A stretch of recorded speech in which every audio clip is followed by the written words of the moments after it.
aí as investigações para ver se tem alguma coisa que nós desconheçamos.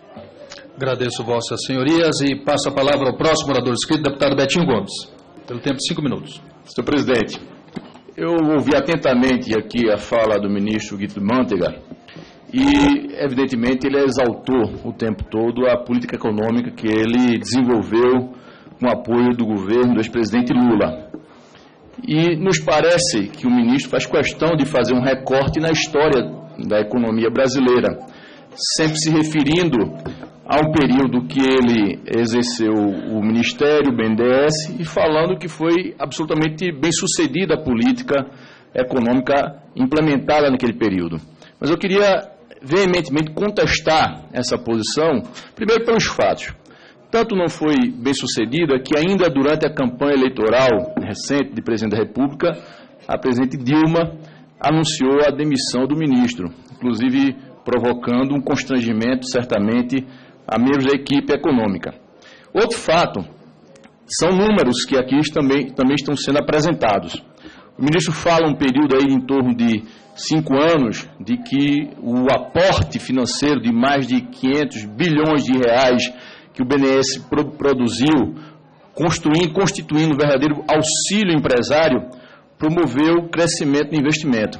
Acontece que esse gráfico aqui, ministro, ele mostra de fato que houve um crescimento, mas o esforço brutal do equilíbrio fiscal que o governo acabou desequilibrando mostra que provavelmente não tenha compensado. Você tem a ideia que durante esse período, com todo esse recurso liberado, o aporte que era de 50 bilhões em 2006 e terminou em 2010 com 187 bilhões, significou um crescimento de, no máximo, 3 pontos percentuais de investimentos.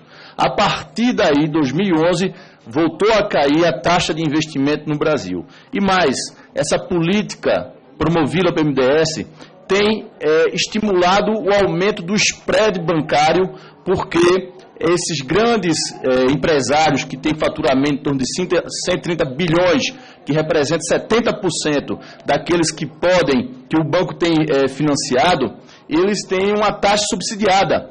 Mas os pequenos empresários, médios empresários, eles têm que recorrer normalmente ao sistema financeiro normal, e aí, como ele tem uma condição um pouco mais frágil, o banco cobra um juro mais alto. Portanto, a política do BNDES tem estimulado o aumento dos juros no país. Então, de um lado, você tem um déficit fiscal bilionário, e a prova está aqui comprovada com o orçamento que foi encaminhado para cá.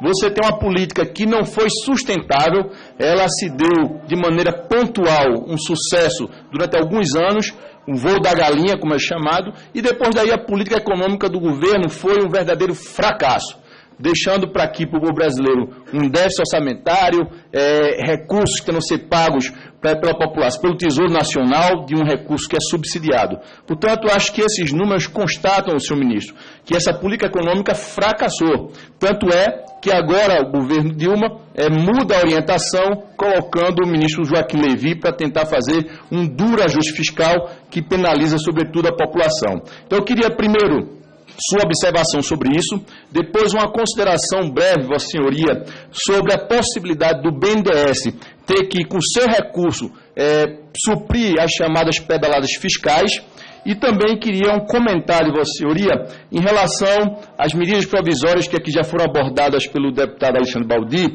a 471, 512 e 627. No jornal Folha de São Paulo, o ministro Gilberto Carvalho foi procurado pelo senhor, diz que foi procurado pelo senhor Marcondes Machado, um dos detidos na operação no dia de ontem, que inclusive é vice-presidente da Anfávia, e segundo o ministro Gilberto Carvalho, ele recomendou que o procurasse para tratar da aprovação, renovação dessa medida provisória. Então eu queria entender como é que foi sua participação nesse fato, já que o senhor assinou as 3 medidas provisórias que hoje são objeto de investigação, que inclusive fez busca e apreensão em uma das empresas do filho do ex-presidente Lula, e evidentemente gerando todo uma série de questionamentos. Mas para finalizar, dizer que vejo com extrema preocupação a insistência da sua afirmação de que teve sucesso, quando na verdade a economia não pode ser vista diante de um recorte de um período dado. Um período em que você ali em 4, 5 anos teve algum sucesso, mas no final das contas, senhor ministro, o que está acontecendo é que o povo brasileiro está pagando um preço altíssimo. Juros elevadíssimos, desemprego, a economia paralisada, a diminuição de arrecadação. E por fim, só mais um aspecto, que Vossa Senhoria falou aqui, que essa discussão sobre a redução do IPI, por exemplo, da automóveis e linhas brancas, foi amplamente discutido com a sociedade. Quero questionar também essa afirmação, porque as prefeituras do Brasil, elas que recebem diretamente recursos do Fundo de Participação e o IPI é uma fonte essencial para isso, hoje estão absolutamente quebradas por conta dessa decisão também do governo de zerar praticamente esses impostos que seriam revertidos para os municípios brasileiros, sobretudo os municípios pequenos que hoje estão falidos por conta de uma política econômica exercida pelo governo do PT e que Vossa Senhoria durante um bom tempo conduziu. Muito obrigado, presidente. Agradeço, deputado Betinho. Passo a palavra à sua excelência, ao senhor Guido Mantega, e ratifico mais uma vez, senhor Guido, a necessidade agora que nós temos de Vossa Senhoria ser mais objetivo, uma vez que nós temos um agravante agora, que é o início da ordem do dia no plenário. Passo a palavra a Vossa Senhoria. Bom, a primeira questão é o fato de que o BNDES teria estimulado juros altos no país.